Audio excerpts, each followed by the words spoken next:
உணவோடு கலந்த உறவுகளுக்கு வணக்கம். இன்றைக்கி நம்ம பார்க்க போகிற ரெசிபி என்னென்னு பார்த்திங்கன்னா வாழைக்காய் பச்சி, முட்டை பச்சி.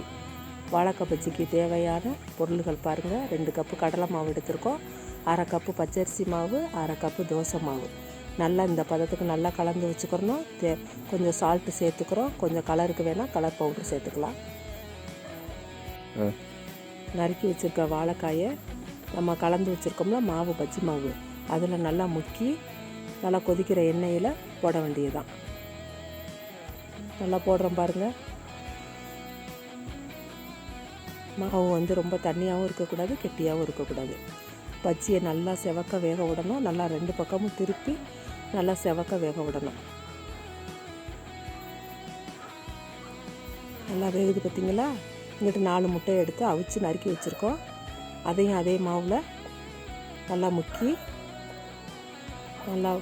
எண்ணெயில் போட வேண்டியதான். கொதிக்கிற எண்ணெயில் முட்டை பிடிக்காதவங்க பெரிய வெங்காயத்தை கூட ரவுண்டாக கட் பண்ணி வச்சுக்கிட்டு நல்லா அதே மாவில் நம்ம முக்கி போட்டோம்னாக்கோ நல்லா வெங்காய பச்சி நம்மளுக்கு கிடைக்கும்.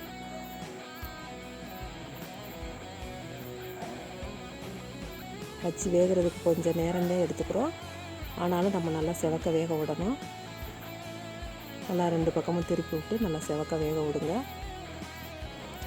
இது மாதிரி ருசியான சமையலை தெரிஞ்சுக்கிற நம்ம சேனலை சப்ஸ்கிரைப் பண்ணுங்கள், லைக் பண்ணுங்கள், ஷேர் பண்ணுங்கள்.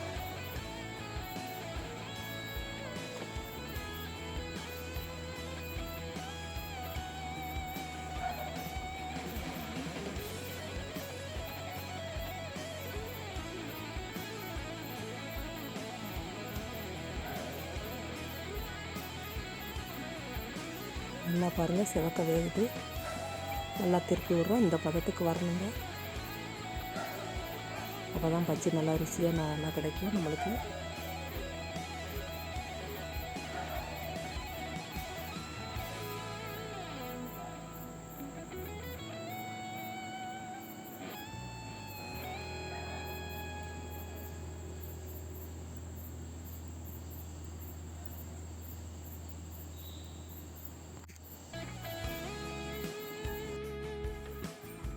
இந்த பச்சிக்கு காம்போ தேங்காய் சட்னி வச்சுருக்கோம் பாருங்கள். இந்த தேங்காய் சட்னிக்கும் இந்த பச்சிக்கும் அடடா அட்டகாசமாக இருக்கும் பாருங்கள். நீங்களும் ட்ரை பண்ணி பாருங்கள். தொடர்ந்து நம்ம வீடியோ பாருங்கள்.